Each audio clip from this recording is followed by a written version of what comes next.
The most dangerous person in any room is not the loudest one. It is the one who says nothing, observes everything, and moves only when the moment is right.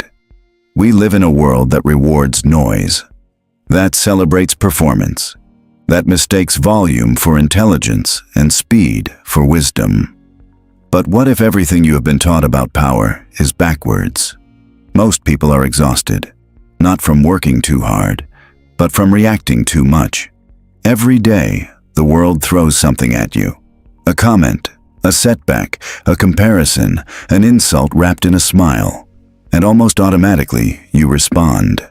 You explain yourself, you defend your choices, you perform your confidence for an audience that is barely paying attention. Think about this. How much of your mental energy today was spent on things that were never truly your concern? How many battles did you enter not because they mattered, but because your ego could not afford to walk away? This is the quiet epidemic of the modern mind. Not laziness, not failure, but the constant, unconscious bleeding of your attention into things that do not deserve it. The human brain is ancient. It was built for survival in a world of immediate physical threats. When something challenges us, the nervous system fires before the mind can think. This is not weakness, it is biology. But here is where it becomes dangerous. We live in a psychological world now. The threats are social, reputational, emotional, and yet we respond to them with the same primitive urgency as if our life were on the line. Someone questions your work. Your heart rate rises. Someone succeeds where you have not. A slow, quiet anger begins to settle in your chest. Someone ignores you. You spend 3 hours rehearsing what you should have said. Pause for a moment. Notice how little of this is conscious. Notice how automatically it happens. The stimulus arrives. The reaction follows. And somewhere in the middle, the thinking person you believe yourself to be goes completely silent. Marcus Aurelius understood this more deeply than almost anyone in history. He was the most powerful man in the Roman Empire. Armies answered to him. Senators feared him. The entire known world moved according to his decisions. And yet, every morning, he wrote privately to himself about the importance of stillness, humility, and restraint. In his meditations, he wrote something that has survived 2,000 years because it is simply, quietly, true. He said that you have power over your mind, not outside events. Realize this, and you will find strength.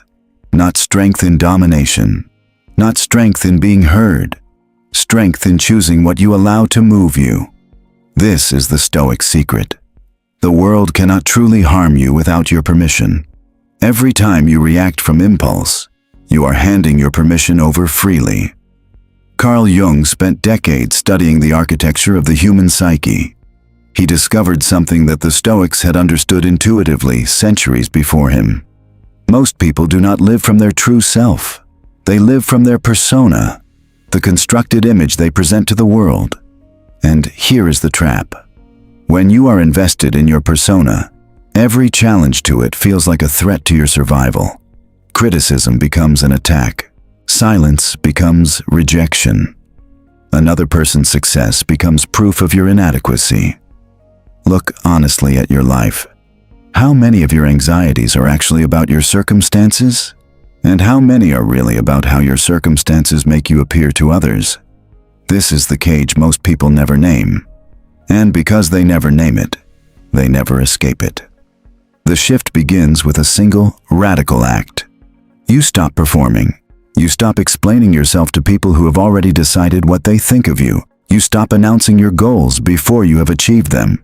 You stop seeking validation for decisions that belong only to you.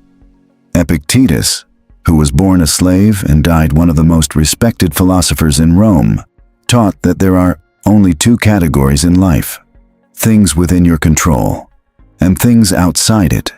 Your thoughts, your choices, your responses, these belong to you.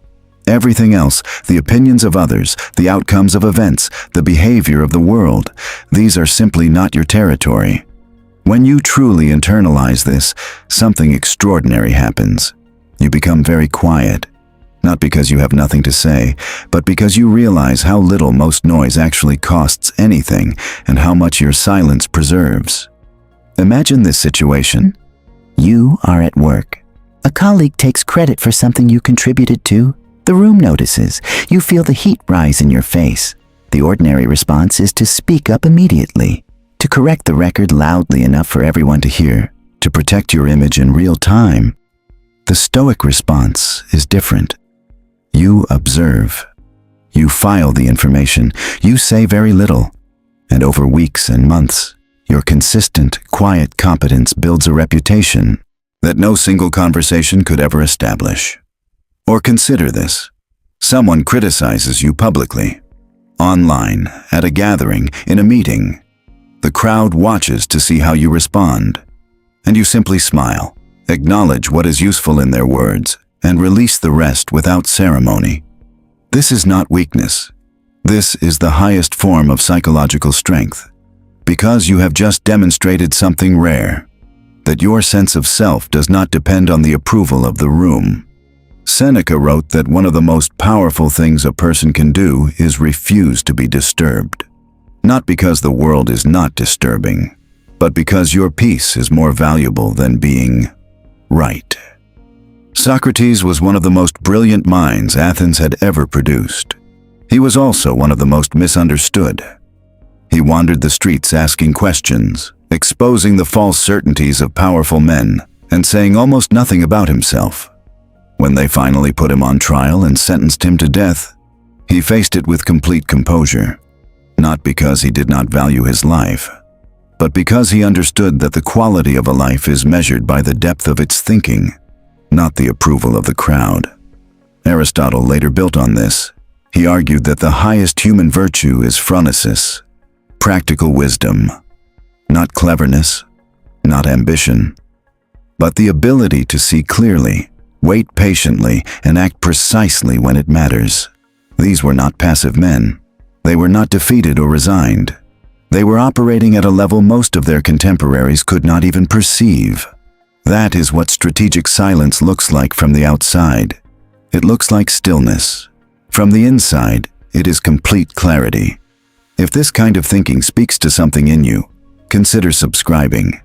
These ideas go deeper every week, and the people who stay with them change quietly and permanently. Here are the honest questions, not comfortable ones, the kind that actually produce change. How many times this week did you speak when silence would have served you better? How many times did you seek approval for something that needed no one's blessing? How many of your reactions this month were chosen, and how many were simply automatic? These are not questions to answer out loud. Write them down somewhere private. Sit with them. Because the person who can face these questions without flinching is already further ahead than they realize. Here is what accumulates over years of this practice. While others are exhausting themselves in the performance of strength, you are quietly building the real thing. While others react to every provocation, spending their energy on battles that change nothing, you are compounding your focus on what actually matters. People begin to sense it. There is something different about someone who does not need to prove themselves, something magnetic about a person who listens more than they speak, who acts without announcing, who succeeds without demanding recognition.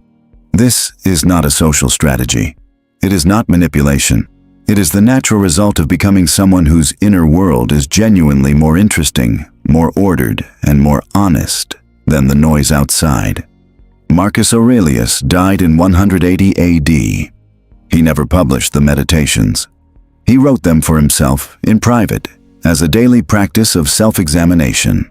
The most powerful man in the world was quietly, consistently, holding himself to account in the margins of his own mind.